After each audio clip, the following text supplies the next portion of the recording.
Hi, today I want to talk about Brave New World. And let me start with a simple question. Is it even worth reading?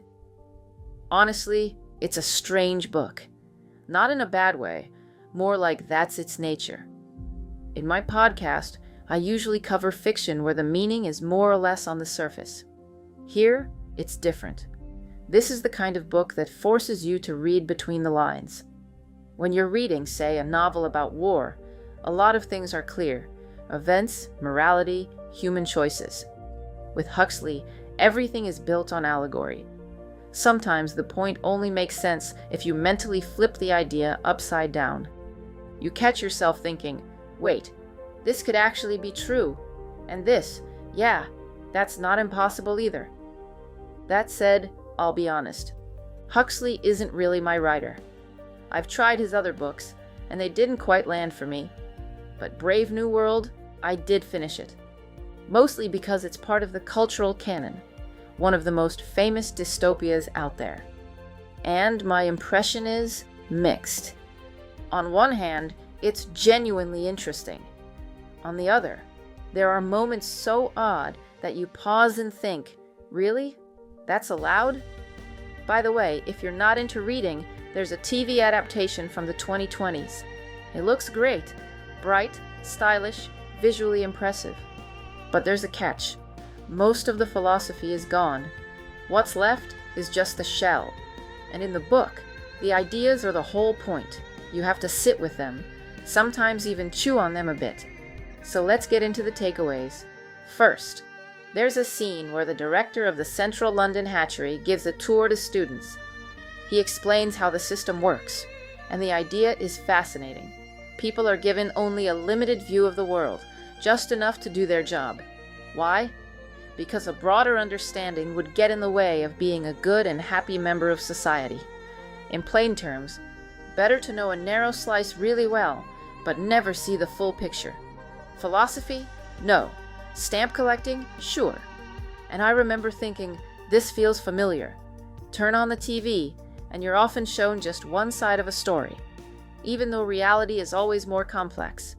Every situation has layers, and it's almost never as simple as one side being completely right and the other completely wrong. But here's the thing about human psychology. We react much more strongly to negativity. Disasters, conflicts, problems, they grab attention instantly. A story about someone rescuing a kitten? Nice. But it doesn't hold you, and the media knows that very well. Second, there's a powerful scene with children. They're brought into a room filled with beautiful books and flowers. Naturally, they reach for them. They're curious, happy, engaged. And then sirens, noise, and even electric shocks. The kids panic. After a few repetitions, something simple happens. They develop a strong aversion to books and nature. Of course, no one raises children like that in real life, not literally. But the idea itself, very accurate. If you translate it into something broader, systems can create conditioned responses that shape a person for life. In the book, the state doesn't want people to love books or nature. Why? My take is simple. Books develop thinking. Nature develops contemplation. When you start really looking at the world, you eventually start looking inward too. First, you notice beauty. Then you learn to appreciate it. And sooner or later, you start asking questions about meaning. And that's where things can become inconvenient for any system.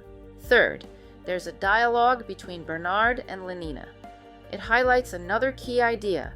In this society, people are trained to get pleasure instantly. No waiting, no delay. If you want something, take it. If you feel something, act on it immediately.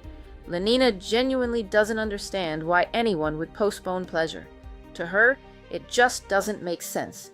And Bernard tries to explain, maybe if you wait, if you go deeper into the experience, it becomes something real, an actual feeling, not just a reaction. But no one hears him, because the system has already trained people to respond automatically. A difficult question comes up, and they answer with memorized phrases. Fast, mechanical, without thinking. It's a very precise observation. When people don't know what to say, they often fall back on cliches they've picked up somewhere along the way. Fourth, another interesting element, sleep learning. In this world, there are devices that play recordings while you sleep, shaping your beliefs.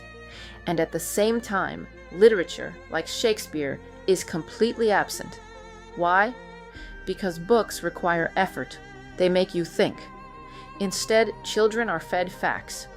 But that raises an important question. Can you raise a person just by filling them with information? I don't think so. A person isn't a folder full of files. Knowledge isn't valuable on its own.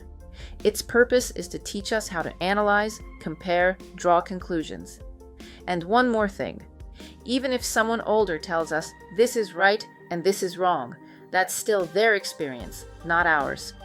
At some point, we have to find our own answers. Fifth, the society in the book is built on a caste system. At the top, alphas. At the bottom, epsilons. And the savage asks a very reasonable question: why not make everyone an alpha? The answer is simple. The system would become unstable. Different people are designed for different roles. Put a highly intelligent person in a repetitive, primitive job. They'll suffer. Force someone used to simple tasks to make complex decisions, and they may not cope at all. There's a very practical takeaway here. It's important to find your place, not just for money, but for that feeling that you're where you're supposed to be. There's an internal side, when you feel meaning in what you do, and an external one, when the world recognizes the value of your work. And finally, sixth, the theme of happiness. In this world, people have everything. Simple jobs, entertainment, pleasure-inducing drugs, minimal suffering. The workday is short and the workload is light. And yet the author asks a simple question. Does any of this actually make people happy?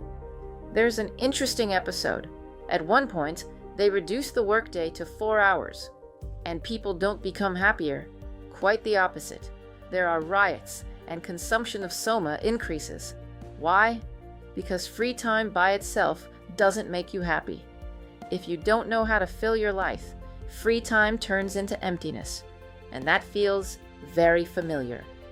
When your whole life revolves around work, and there's nothing beyond it, sooner or later, a sense of meaninglessness creeps in. You look back and think. Sure, watching shows was pleasant. Scrolling through the news was easy. But if you're honest, there's almost nothing you actually remember. And that leads to an important idea. You have to learn how to be alone with yourself, not to drown out the silence with constant noise, news, music, alcohol, endless entertainment, but to pause sometimes. Read, listen to thoughtful conversations, think, because it's often in those quiet moments that the real answers show up. All right, that's it for today. Thank you for watching, and I'd really appreciate your support and subscription.